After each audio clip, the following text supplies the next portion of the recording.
by far the most popular sport in America, and that is the NFL, football.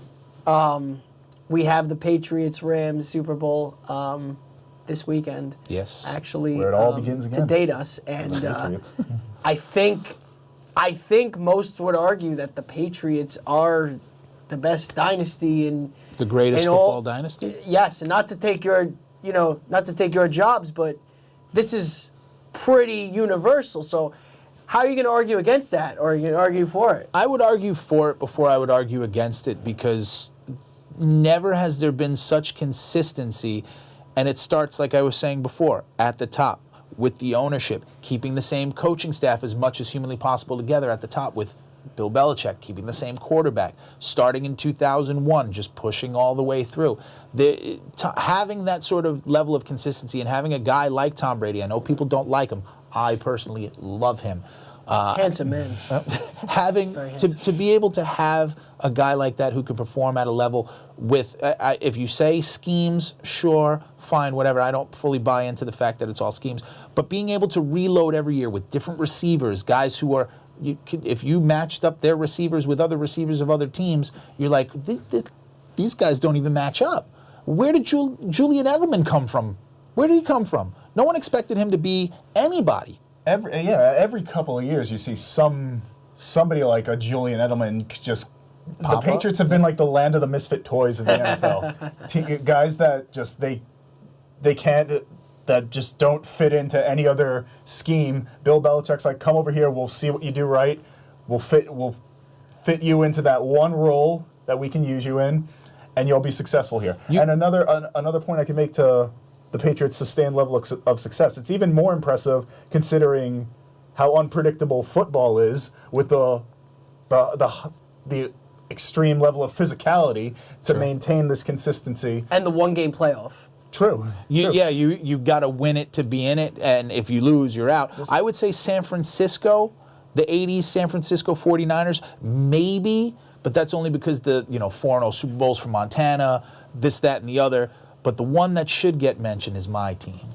Even though they didn't win championships. The Buffalo Bills. Oh, boy.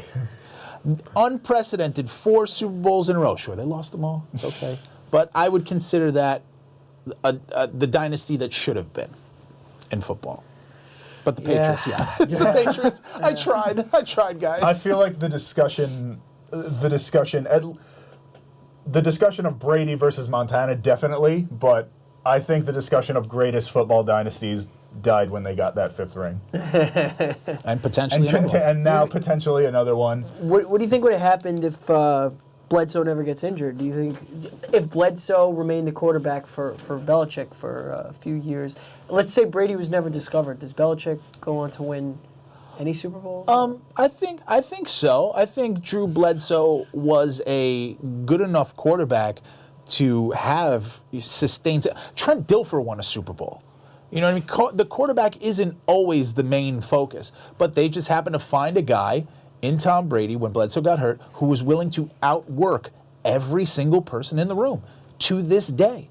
If you don't like Tom Brady, if you don't like the fact that they always win, you at least have to respect the fact that man has an incredible work ethic. He has changed his entire diet. He's changed the way his body. He's breaking all the barriers of age that are expected from football players and sustain success. I cannot wait to get the TB12 method so I can live just like Tom Brady. And then I can win 6 rings. Are you 41 yet? I am not 41 yet, so I have time. But you were born in the Lou Gehrig era. Yes. Yeah. Says 117. Oh, I think I just have to mention, honorable mention, because they might get mad if you don't mention the Terry Bradshaw Pittsburgh Steelers. Oh, for sure, unbelievably successful. Before this Patriots run, I think most would argue the Steelers were that probably defense the most. Was just. I think this was one of the years where they didn't even win the Super Bowl. But the Steel Curtain defense, one of those seasons, gave up I think like 8 points per game. Oh my God! They had stretches where they would shut out like multiple games in a row. The early 90s Cowboys, too. Different game and at the 70s time. Cowboys. Yeah, different game at the time, for sure. So, how about this? Let's put all the sports together. What do you think is the best dynasty across all the sports if you had to pick one? Are you saying the best franchise ever in terms of a dynasty, or are you talking about one? Most successful team in all of team sports. Well, that would have to be the Yankees. Yeah. I would So say let's make it more franchise. interesting by saying like best Single season? sustained period of success. Oh, it would absolutely. Not over the entirety of You could a look at it franchise. either way. I'll let Late you 50s answer or either way. late 50s, early 60s Montreal Canadiens, because no one was even close. Nobody in the rest of the league was even close. It was like if the Rangers won 83 games and no one came close. It was like they were playing a different sport. It was like 10 Gretzkys on the ice. And sure, the sport was different, don't get me wrong, but that's not the conversation we're having. The Habs from 56 to 60. Andrew Zabs from 56. Yes, exactly. I think I would have to go with the New England Patriots because we don't even know when it's going to end. That is true. Brady has no signs of slowing down. They could win this weekend. They could win another one next year. He doesn't eat a potato. He doesn't eat It's too potatoes. acidifying, Stephen. I don't. He's never eaten a strawberry either. If that's the This man is- sacrifice for 6 championships, I can't make that sacrifice. I think Brady is kind of in his own head. Even though it's a different sport, he wants to beat out Michael Jordan's 6. Oh, for sure. He wants to go for yeah. 7. That's what I think. That's the He's got difference. that. That inch of real estate is what makes a guy like Tom Brady so successful. Tom Brady is an absolute psycho. Psycho. Who kisses his son on the He lips, is- by the way? I would say He has he's the driven. insane mentality, and I mean psycho in a good way because of the insane mentality that he has to winning.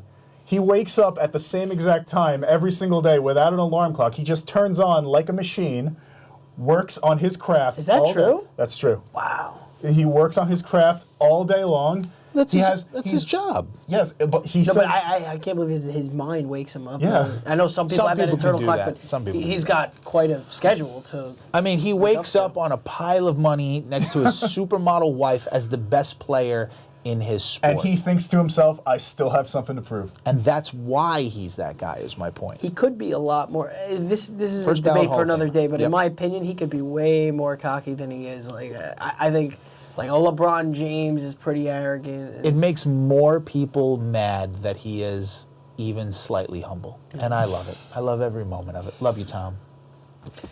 Well, folks, that right there was our show for the evening. We are live every Monday at 8 o'clock on Instagram and Facebook, Bridgeside Network. And every week we have a fantastic new debate. So join us for the debate, and we will see you next time.